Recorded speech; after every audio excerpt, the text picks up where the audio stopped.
2 edificios en la misma calle, construidos el mismo año, con el mismo hormigón, por la misma empresa. Llega el terremoto y cuando se asienta el polvo, uno de ellos está hecho un montón de escombros y el de al lado no tiene ni una grieta. No es mala suerte, no es el destino, es física y tiene una explicación exacta. Estos días el mundo mira a Venezuela y antes de seguir, quiero dar todo mi apoyo a las familias afectadas, a quien busca a alguien, a quien lo ha perdido todo, a quien lleva días ayudando a un vecino sin descanso. No estáis solos, mucho ánimo y mucha fuerza.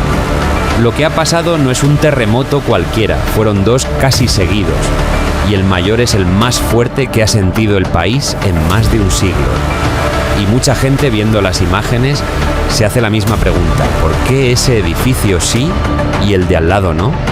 Y la respuesta va a romperte algunos esquemas, porque lo primero que tienes que saber es esto: la magnitud, ese número del que habla todo el mundo, casi nunca es lo que decide quién vive y quién muere. Un terremoto de magnitud 6,5 puede dejar más muertos que uno de 7,5. Un epicentro... ¿Por qué tantos edificios en Venezuela no resistieron el terremoto?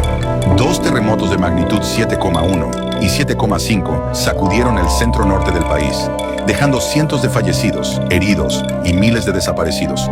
Pero el sismo explica solo una parte de la tragedia. Durante décadas, la corrupción de los gobiernos de Venezuela permitieron que muchas construcciones avanzaran sin cumplir todos los estudios de suelo y requisitos antisísmicos, en un país con 3 fallas tectónicas importantes.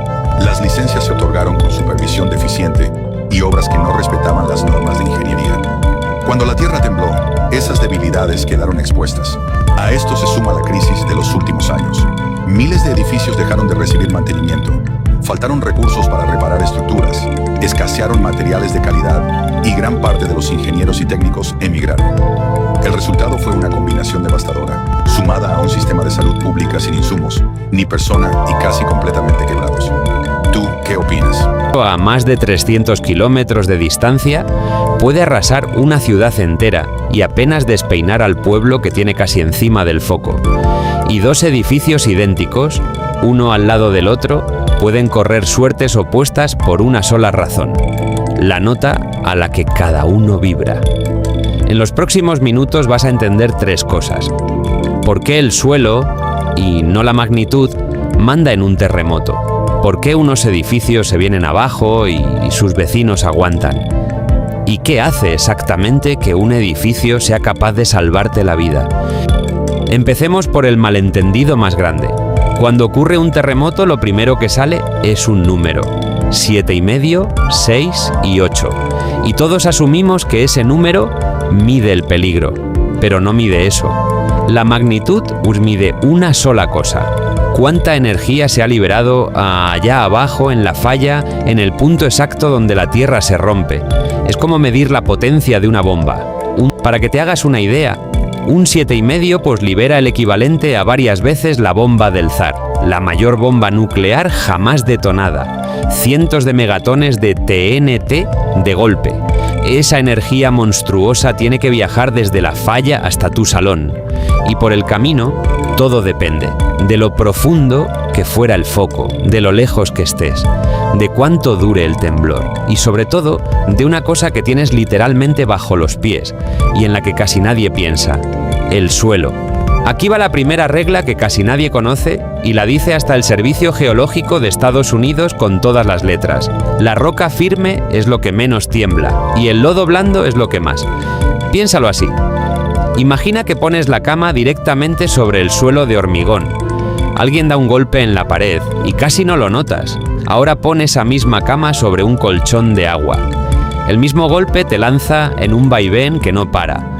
El suelo blando no absorbe la sacudida, la amplifica. Coge una onda que llega pequeña y la devuelve convertida en un latigazo. Y esto no es teoría. Es lo que convirtió un terremoto lejano en una de las mayores catástrofes urbanas del siglo XX. 19 de septiembre de 1985. Un terremoto enorme golpea la costa de Michoacán, en el Pacífico mexicano, pero el epicentro está lejos, a más de 350 kilómetros de la capital. Tan lejos que, en buena lógica, Ciudad de México debería haber salido bien librada, y sin embargo fue allí, a 350 kilómetros del foco, donde se vino el mundo abajo. ¿Por qué? Porque la ciudad está construida sobre el lecho de un lago antiguo, el de Texcoco, un cuenco gigante de lodo blando. Las ondas llegaron debilitadas tras el largo viaje y ese lodo las recogió, las amplificó hasta 50 veces y las sostuvo durante más de 3 minutos de zarandeo. Más de 400 edificios colapsaron, pero todavía falta la pieza más extraña de todas. Porque en México no cayeron los edificios más altos, ni los más bajos. Cayeron pues unos muy concretos. Y para entender por qué tenemos que hablar de música. Este mundo tiene una nota propia. Una copa de cristal, un puente, un diapasón y también un edificio. Es el ritmo natural al que se balancea cuando algo lo empuja. Y hay una regla de oro pues sorprendentemente simple. Un edificio tarda, más o menos, 1/10 de segundo por planta en completar su vaivén. Ahora junta las dos ideas. El suelo, al temblar, también tiene su propio ritmo. ¿Y qué pasa cuando el ritmo del suelo coincide justo con la nota natural de un edificio? Pasa lo mismo que cuando empujas a un niño en un columpio. Si empujas en cualquier momento no consigues nada, pero si aciertas siempre en el instante exacto, con empujones suaves el niño sube pues cada vez más alto. A eso se le llama resonancia. El edificio entra en sintonía con el suelo y cada sacudida lo balancea un poco más y un poco más hasta que la estructura no aguanta. Por eso lo de México fue tan extraño y tan revelador. El lodo de aquel lago se mecía despacio, a un ritmo de 1 o 2 segundos.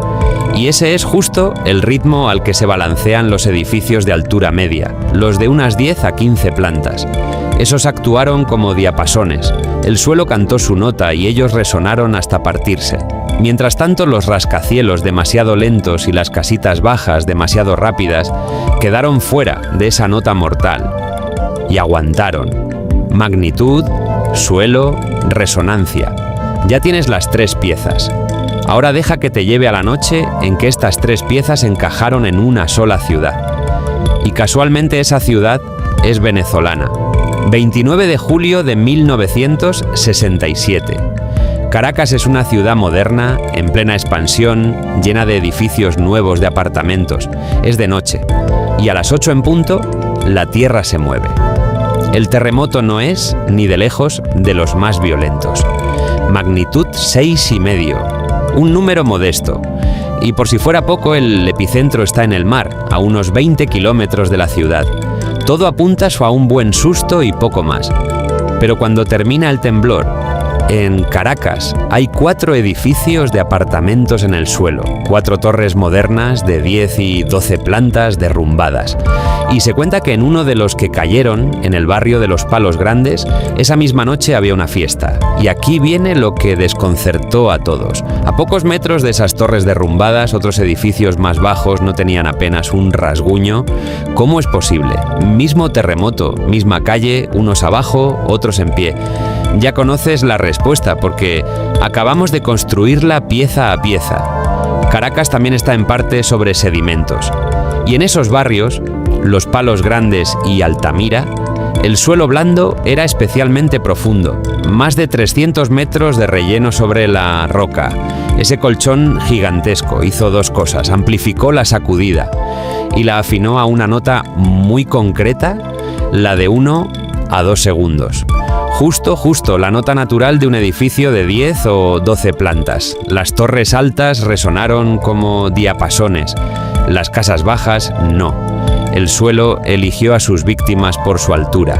De aquella noche, Venezuela aprendió. Nacieron la fundación que hoy estudia sus terremotos y la primera norma sísmica moderna del país.